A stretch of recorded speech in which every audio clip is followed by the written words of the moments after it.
tonight. And that is carried.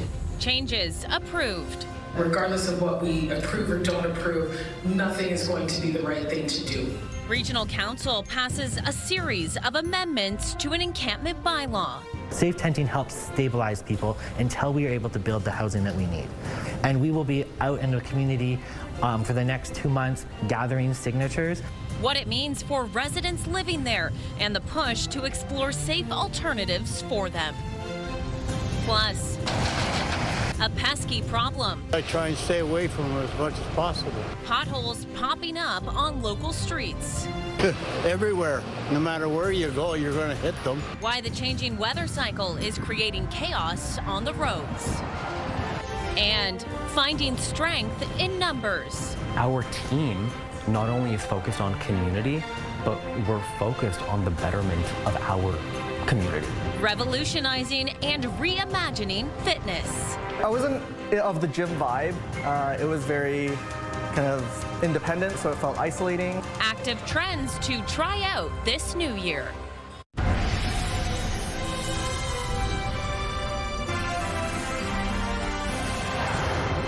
Good evening, everyone. Thanks for joining us. Residents living at a downtown Kitchener encampment are expected to move by April 1st after Regional Council passed a series of amendments to a bylaw during a meeting this morning. But one councillor did bring up the idea of exploring a safe tenting protocol, which would allow people to set up tents on designated land. And as CTV's Spencer Turcotte tells us, some advocates feel it opens the door to a possible solution. And that is carried. At a special meeting Friday morning, Council approved changes to a site-specific bylaw regarding an encampment at 100 Victoria Street North in Kitchener.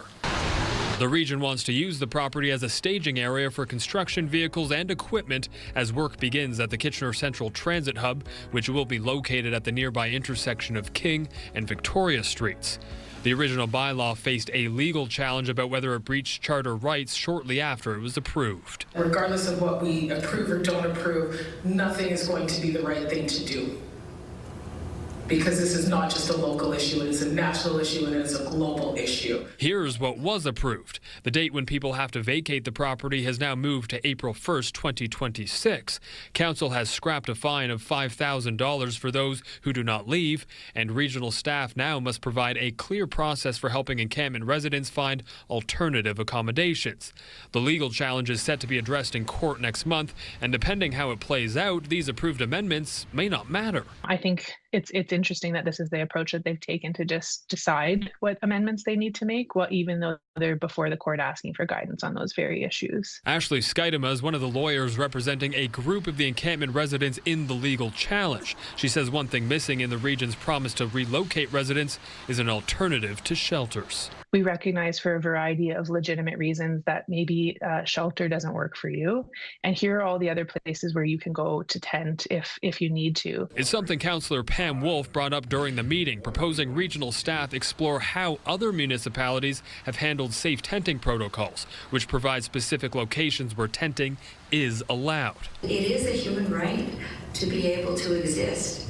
So I think that for us as a council, it's very important that we explore all avenues. In the end, councillors voted in a tie, meaning the motion was defeated. Although that doesn't mean council won't explore the idea in the future. It's something advocates will be sure not to let them forget about either. So safe tenting helps stabilize people until we are able to build the housing that we need. And we will be out in the community for the next 2 months gathering signatures. We're planning on bringing this to council on February 10th to keep this conversation going. Part of that discussion has to do with what encampment residents will be losing. They are not going to be going away with the eviction of 100 Vic.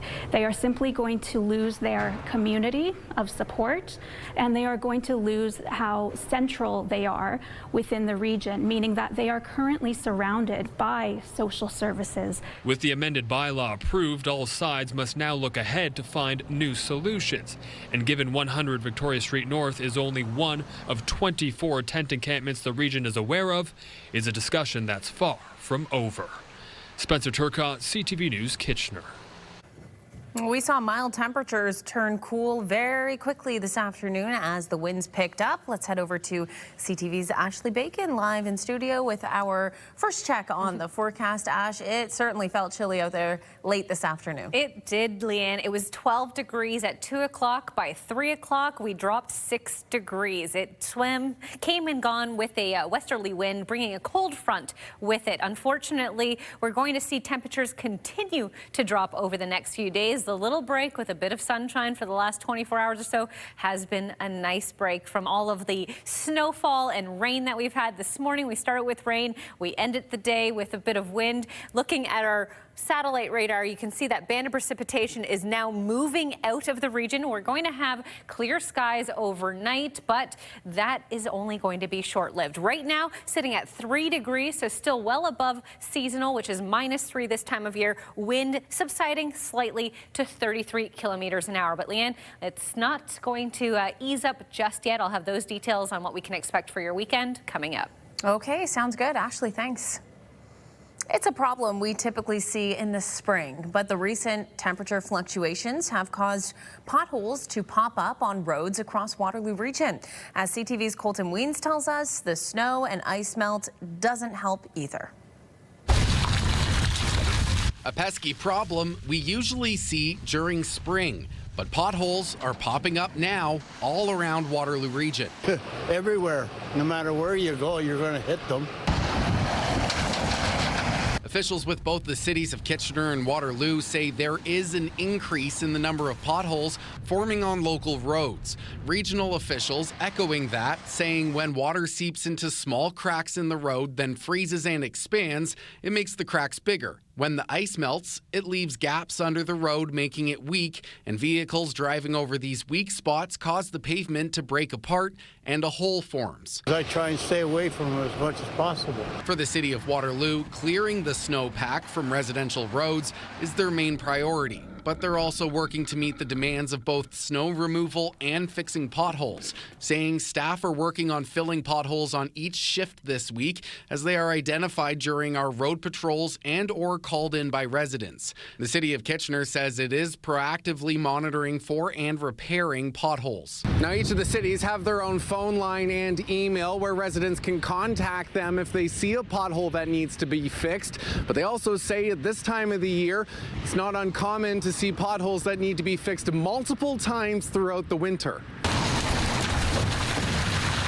The region says it works with cities and townships to ensure road and winter maintenance is timely and efficient for residents. City crews take the lead on regional roads within the cities, and the region takes the lead on all other regional roads in the townships, while all local roads are maintained by the local area municipalities. Officials encourage residents to report potholes and drive carefully when they see one. Colton Weens, CTV News, Waterloo. They are beautiful but dangerous. Ice shelves are a natural phenomenon that have cropped up along Great Lake shorelines this winter. They look like solid ice and safe to climb on, but emergency officials say that's not the case. CTV's Scott Miller explains. Waves violently crash against monstrous ice shelves that have formed along the shoreline of Kincardine. You know, every winter we get it. We wonder when the lake's going to start to freeze over. And of course, we're wondering when people are going to go out and see how it looks and how far they're going to go out. Ice shelves cover most of Kincardine's shoreline. Even its southern pier is covered in ice. It's a similar story along most of Lake Huron's entire shoreline, as waves have carried accumulating ice and snow to shore. With no place to go, the ice and snow go up, sometimes 10 to 15 feet in the air, creating beautiful but dangerous conditions for those mistakenly heading out onto the mountainous structures. When they look like they are solid mounds, they're actually caves and they're hollow inside. So going and venturing out on top of them is something we don't recommend at all, because you could fall through, and to be quite honest, no one's around. So it's incredibly dangerous for people in the public to do that. Watson says at least a couple of times a year, Kincardine's emergency services respond to someone walking out on the ice shelves. Thankfully, no one has fallen through recently, but Watson says if someone did, it would be nearly impossible to save them. So if you can imagine someone falling through a top of an ice cave, who's going to see them? once we get out here, is it something practical that we can actually go out and help someone and save them? We have to make that determination. We're going to do everything we can, obviously, to save someone and save a life. But in circumstances like this, there's so many unknowns that we don't want to ever put people at risk. Watson says although majestic, the ice shelves along Kincardine shoreline or any shoreline are simply too unstable to be walking on. They can change any second, and death is almost a certainty if you fall through. Don't go past the sand edge. Like, as soon as you start seeing that ice, there's water underneath it. The water got up there somehow. So stay off the ice, enjoy the scenery, enjoy a sunset. In Kincardine, Scott Miller, CTV News. Imagine going on vacation and then finding out your house has been knocked down by mistake. That's what happened to a Mississauga family who say they have been waiting years for compensation. CTV's John Woodward has their story. So this whole portion had gone. This is the lot where Angelo Wrightsonis' house used to be. It was just complete and utter shock, to say the least. A shock when he was on vacation with his family and got this picture through a text from his neighbor. His house halfway to rubble. I couldn't believe my eyes. His pictures and videos show what the house was like in 2018 before and after. It became an open house well after it was listed for sale. I have a family, 3 children, so I think it's quite unfair to them and to my wife, who cries on a daily basis over this situation. He sued Como Trucking and Excavation and others for $1.5 million, alleging instead of demolishing the building property located at 24 Theodore Drive, Mississauga, the defendants demolished or partially demolished beyond repair the building owned by the plaintiffs at 28 Theodore Drive. The dispute stuck in court since then. The bigger shock, I would say, is that it's been 7.5 years. CTV News got in touch with Kevin Como, who admitted a worker dropped the excavator off at the wrong house. But he said the mistake was more understandable because the homeowner had taken steps to get a demolition permit and cut off utilities. The legal dispute about how much to pay back, more for a complete house or less for a partial one. The contractor's insurance company, Intact, telling CTV News, our team continues to be engaged in discussions and has made a number of attempts to reach a reasonable resolution. Wrightsonis said he did think about knocking the house down and building a dream home there, but stopped because he didn't have the cash. He also didn't have his own home insurance. My wife thought I had taken care of it, and vice versa. Depending on what damages the court settles on, he might have that cash to get that dream home after all. CTV's John Woodward reporting. The province is suing Keel Digital Solutions for what it calls fraudulent misrepresentation. The suit relates to contracts with the Ministry of Colleges and Universities. Now, that same company is at the center of the Skills Development Fund scandal. CTV's Siobhan Morris brings us those details. The Ford government wants $27 million from Keel Digital Solutions. For 3 years, funding flowed from the Ministry of Colleges and Universities for an online program to offer mental health support to students. The government now accuses the company of deceit and obstruction, of inflating the number of help sessions to drive up its payout. In a filing with Ontario's Superior Court, the government writes, the false reports caused the Crown to pay the corporate defendants millions of dollars that they otherwise would not have been paid. The government's claims haven't been tested in court. Last month, the OPP's anti-rackets branch launched an investigation into this. Keel has denied wrongdoing and says a counterclaim is coming.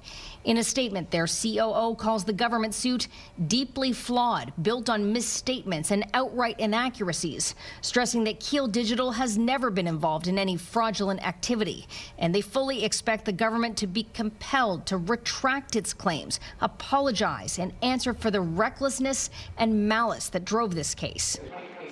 This suit puts the spotlight back on the Minister of Labour and the $2.5 billion Skills Development Fund. Speaker, we don't need anyone on this side of the House to tell us to support our first responders, to support their training, to support their mental health. Puccini's admitted to boosting Keel's low-scoring application for cash. The suit makes clear the money went out the door after a deep dive into the company's billing had begun. It doesn't make a lot of sense for one ministry to issue or to launch an audit into a company, and then for another ministry to give them $7 million. That's either incompetence or corruption. Puccini's rinkside outing and a trip to Paris to spend time with Kiel-connected friends have been under scrutiny. The Premier said this week he has no plans to move his minister. With any program that large, there's going to be tweaks, and that's what we're going to do. And do I have confidence in David Puccini? Yes, I do. Baffling to the Liberals. How can the minister still be there? The minister's still there because the Premier is actively engaged, and his government, in covering this up. Puccini is under investigation by Ontario's Integrity Commissioner, checking if he broke any ethics rules in awarding taxpayer funds. At Queen's Park, Siobhan Morris, CTV News. Flu season is in full swing, and it's causing more congestion in emergency rooms across the province. That could be longer wait times to get treatment. Those making a trip to the ER are told to pack their patients. You could be seeing waits up to 10 hours or more. CTV's Krista Simpson joins us live with more on this tonight. Krista, we talked with hospitals in Waterloo Region and Guelph, and they seem to be saying the same thing. It's extremely busy, no matter which emergency room you go to, Leanne, and the flu could be to blame. Officials say it has been especially busy the last 3 weeks or so, and it seems like this trend isn't slowing down anytime soon. For many people, the start of 2026 came with sickness, flu-like symptoms sending some to the hospital. We have seen an influx and probably about a 10 to 15% increase in total volumes in our emergency department, a good portion of which are represented by respiratory illness. And that's leading to longer than normal wait times at Guelph General Hospital. We have seen movement from hours to several hours, up into the 10 to 12 in some cases. It's the same story in Waterloo Region. The latest numbers from Public Health show 113 new cases of influenza during the week of December 28th to January 3rd. Influenza A is primarily what we're seeing. And so really, that can affect complex medical patients, patients that are a bit elderly, even our really young patients can be affected quite significantly by influenza A. Cambridge Memorial Hospital staff say their hands are full too. We're seeing about 135 to 140 patients a day. We generally see about 130 or so our volumes have increased. We've opened additional beds in the hospital. We have about 30 additional spaces open currently, so we can relieve some of that pressure in the emergency department. The Waterloo Regional Health Network is reminding people not every case of the flu requires an emergency room visit. Your primary care physician, urgent care clinics, the pharmacies can also support as well. And then also your emergency department, if you feel that your symptoms are sort of uncontrolled with maybe, standard wellness techniques. Health officials stress it is not too late to get your flu shot, even though it will take a few weeks to gain some immunity. Leanne. Okay, Krista, thanks for that. CTV's Krista Simpson joining us live this hour. Slow down and move over. Still ahead on CTV News. The safety message a Tillsonburg area family is putting out and why they're demanding the public take notice. Well, although we're experiencing a break from rain and snow at the moment, that will all change by tomorrow night. I'll have those details with your full weather forecast a little later in the show. Download the CTV News app and stay on top of local stories as they unfold. We go to a dramatic scene unfolding. Customize your feed and watch live wherever you are. ctvkitchener.ca, your home for news. When you see it happen, send it to CTV News. Text 10400. From your screen to ours. Text 10400.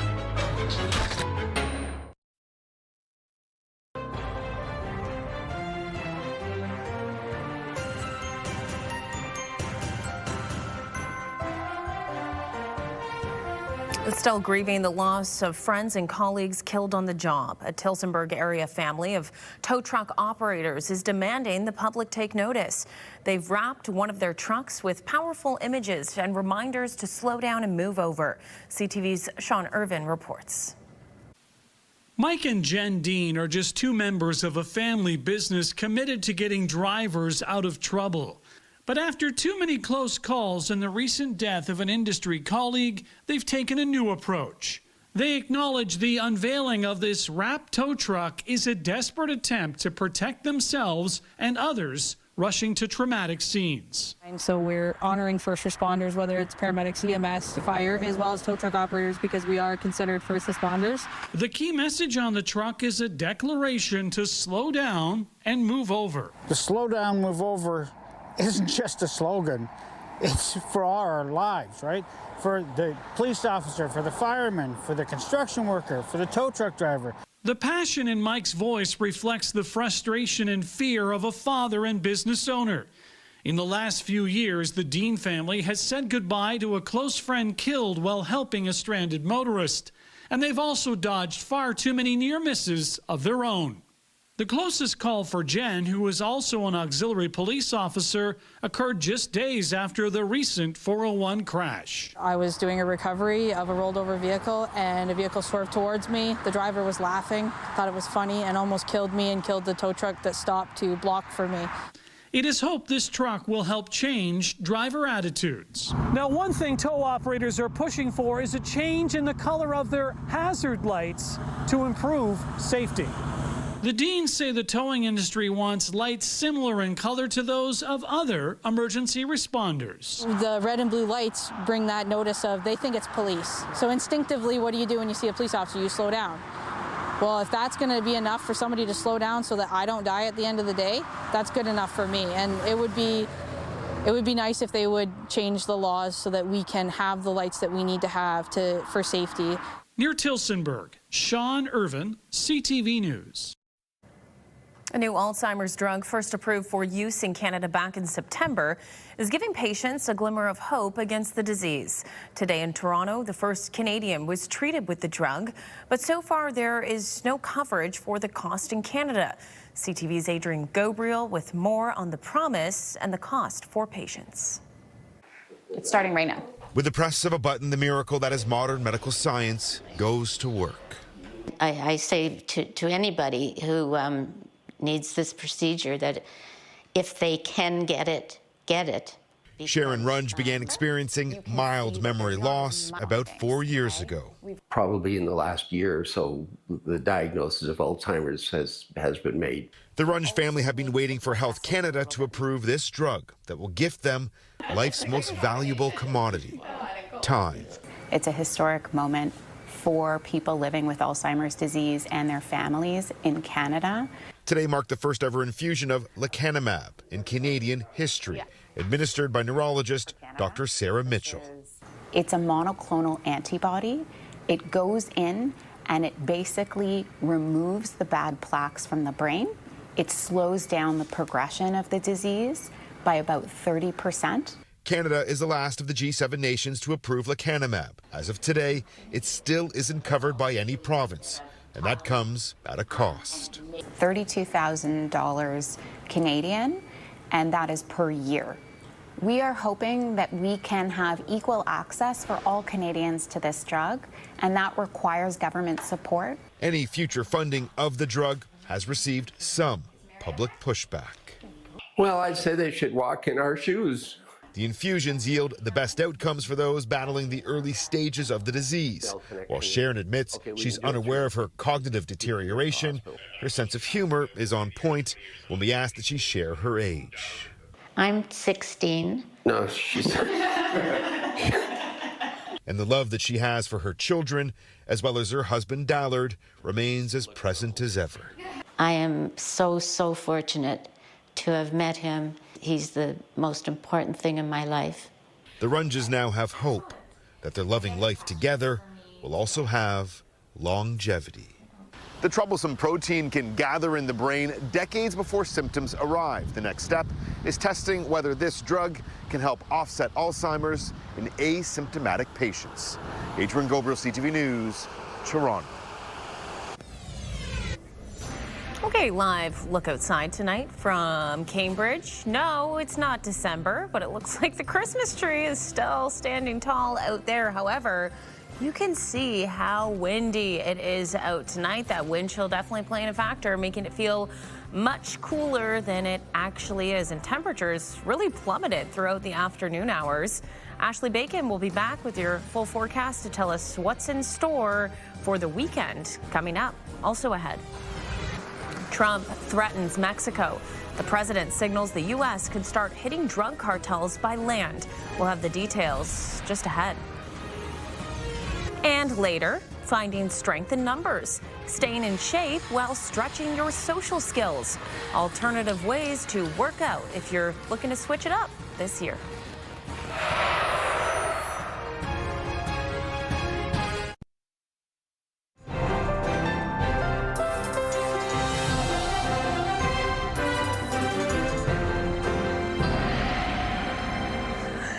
Happy Friday. Happy Friday. We made it. We did make it. It's been a busy week here. Especially for the first full week of 2026. You know, it's been fun. Yeah, hopefully everyone's adjusting back to their regular routines. The holiday hangover is gone. Oh, I don't know about that.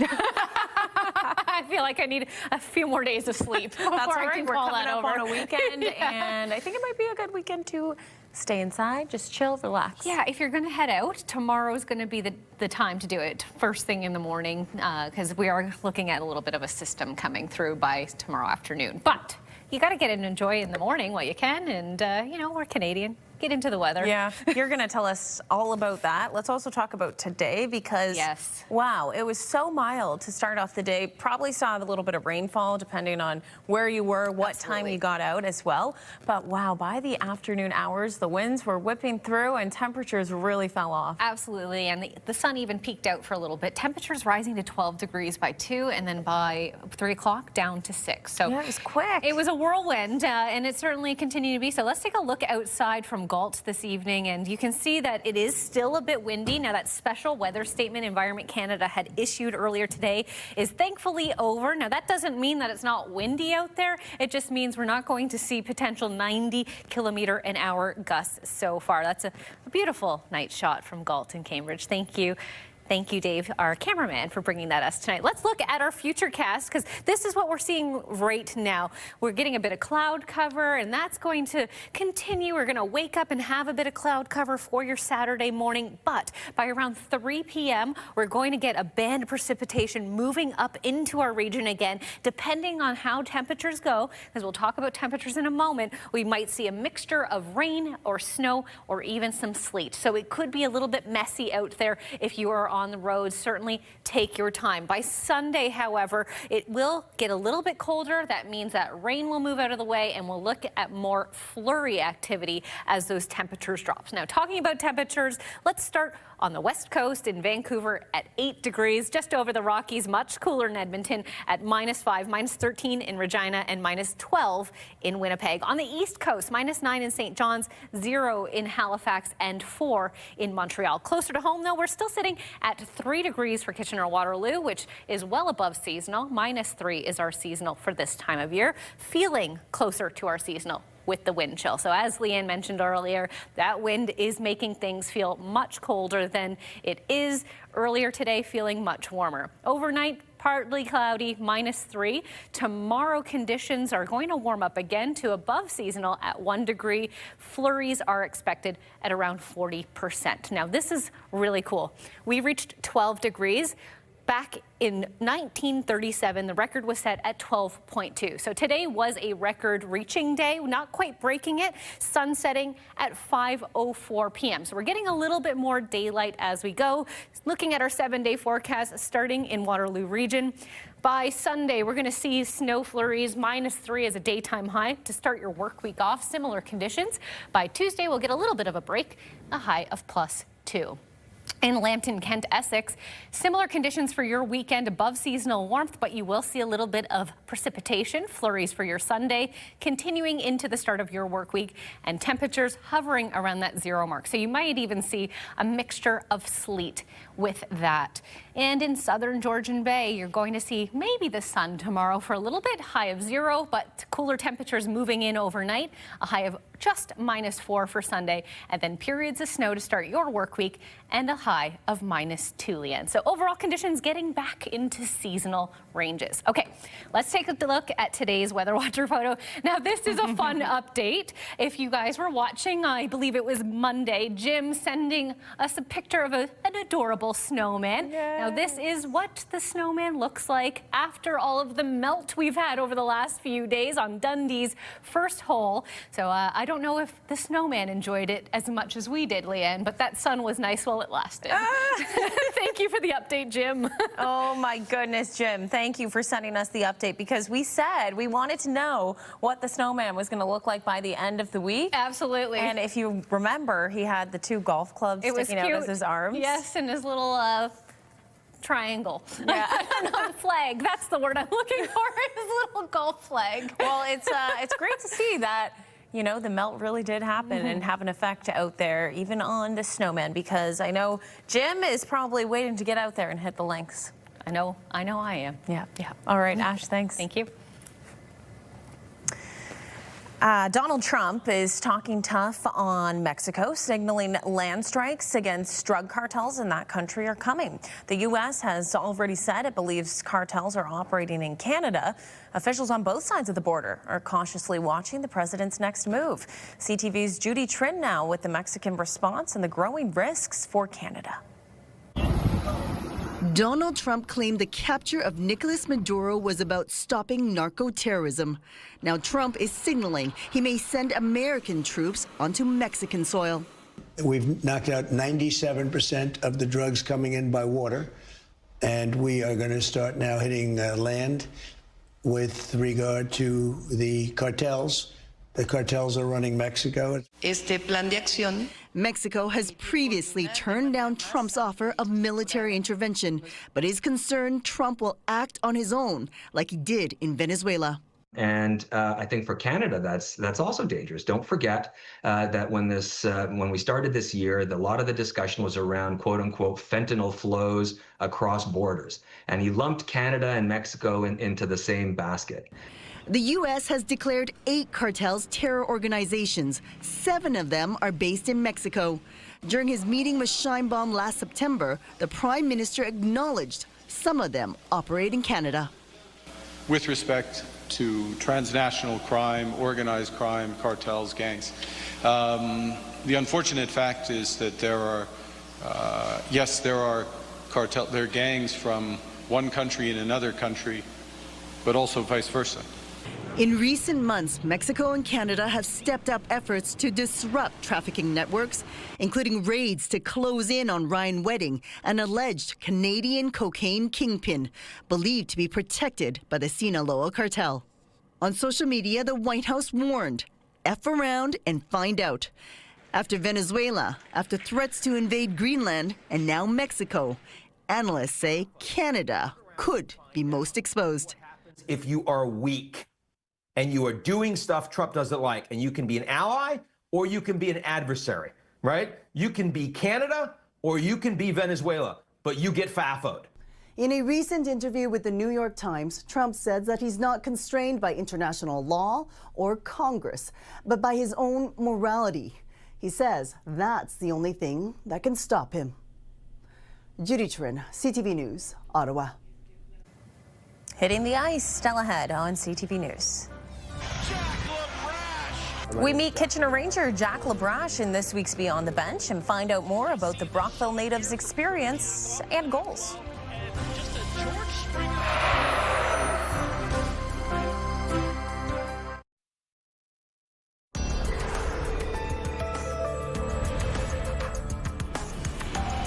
The future of the GM plant in Ingersoll is starting to take shape as the deadline for employees to take bio packages has passed.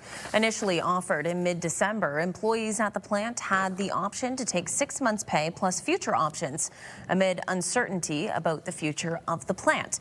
103 of the 200 employees eligible took packages, representing a 10% decrease in the workforce. About 1,000 people remain out of work.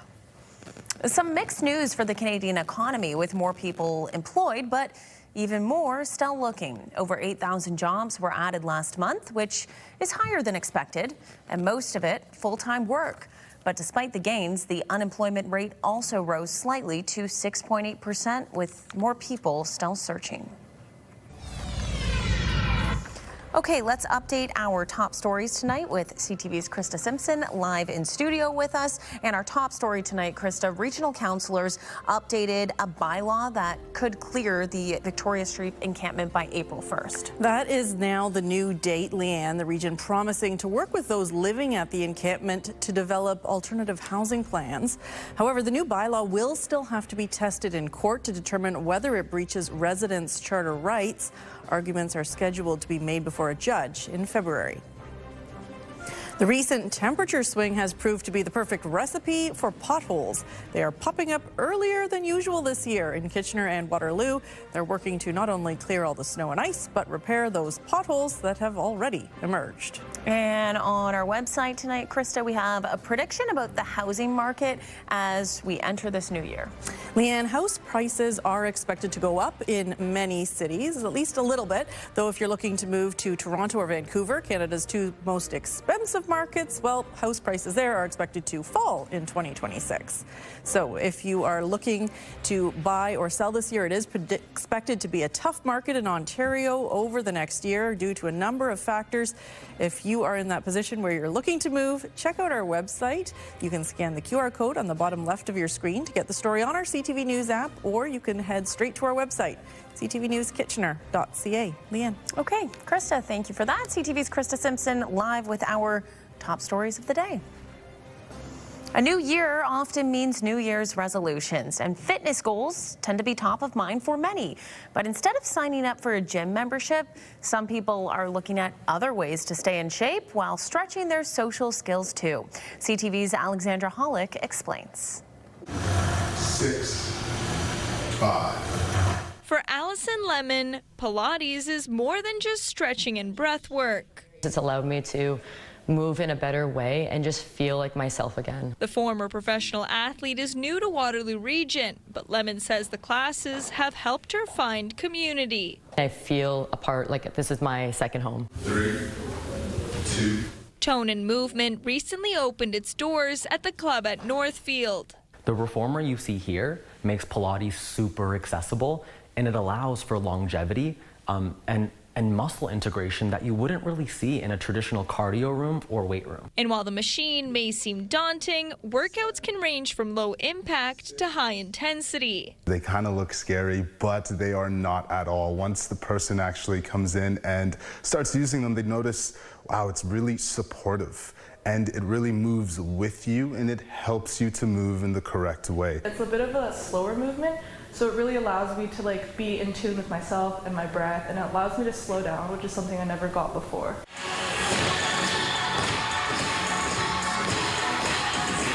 For a change of pace, this dance studio in Waterloo offers classes for a variety of styles and skill levels. Dance is a great way to just get fit, have some movement in your day without actually having going for a run or lifting weights. Collective Studios is a tight-knit troupe, building friendship through the common goals of staying fit and having fun.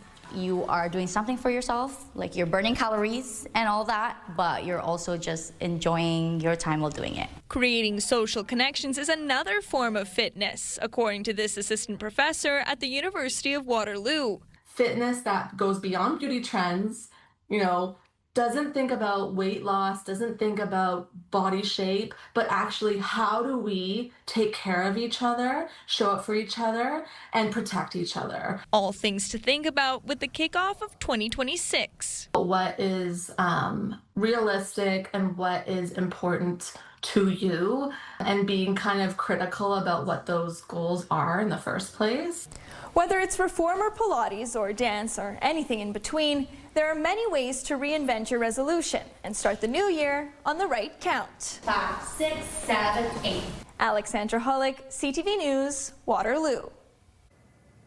Move over heated rivalry. There's another hockey love story melting Canadian hearts.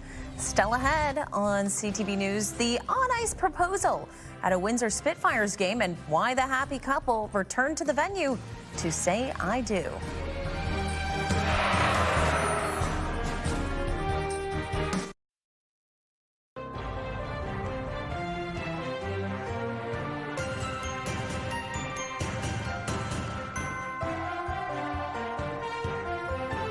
Jack Labrache is in his second year with the Kitchener Rangers. The Brockville native talks about the experience he's gained and how his game has improved in this week's edition of Beyond the Bench. Here for Reed, 20 seconds left to go. Chromiak, a big blast goes highway. Jack Labrache backhanded on in on the rebound. Jack Labrache. My name is Jack Labrache. I'm a forward, and this is my second year with the Rangers. You see this shot here from Chromiak off the back wall, and just a George Springer back tuck. I love the competitive aspect. I think I love competing. I love winning. So also playing as a team, right? Like instead of an individual sport, I like that aspect about it too. Lachar looking for a lane. Lachar will spin a fire shot. Scores! On the rebound, it's Jack Labrache. I think my size and my ability to use my size to my advantage, net front battles, in the corners protecting pucks, physicality in the offensive and defensive zone. Lachar sends it to the net. Miller makes a save, rebound, they score! I think there's no better place to play in junior hockey. The fans they show up every Friday and every other home game, so lots of support for sure. Lamb, he finds Chromiak. Chromiak a drop, scores! Tipped in front by Jack Labrache. I think for myself, I'm a lot more comfortable and confident. I've kind of developed my role a lot more this year, so I think I'm more confident in my game. And we have more news ahead. First, let's check in with Ashley. Well, after all the wild weather we experienced today, it looks like we'll be waking up to a nice start to the day. How long it'll last, I'll have those details coming up. I'm John Venabali Rao. Tonight on CTV National News, the financial obstacles in the quest for gold. I think that's something that we're always fighting for as athletes, to make sure that we're supported. What Canada's Olympians say they need to bring home glory. Tonight on CTV National News and ctvnews.ca.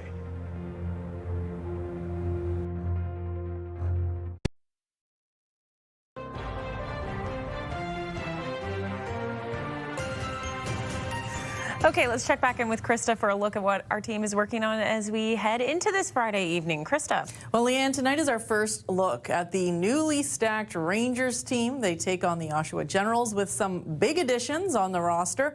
Matthew Andonovski is back, and this will be the first game featuring former London Knights Sam O'Reilly and Jared Woolley. Plus, Cameron Reid returns from the World Juniors. Safe to say this will be a fun one to watch, and we will have the highlights at 11:30. Leanne. Yeah, definitely will be a fun one to watch. Good Friday night activity, too. And Ashley, yes. Wake up weather. I know. I mean, I'd rather be at the hockey game, I think. But it is going to be a pretty good start to our weekend. What we're looking at, Leanne, is a little bit of a calmer day than we saw today. -3 when we start the morning, but temperatures rising to 1 by peak hour, looking at about 10 by 10 a.m. at a 0 range. So no real precipitation in the mix to start our Saturday. By about 3 o'clock, that's when it starts to come into play. So if you've got some outdoor things you want to get done, tomorrow morning's the time to do it. Hey, that's good. Get out and enjoy the morning. Maybe take a nice neighborhood walk, grab a coffee. Absolutely. All right, we're talking about hockey, and we have a hockey story to finish off on tonight because Canadians love hockey. Of course. It's a given. But for one Chatham couple, the game has become part of their love story and their wedding day. Wow, this is an interesting one. Last spring, he popped the question at center ice during a Spitfires game, and they returned to the same spot to say I do. CTV's Travis Portnam has the story. For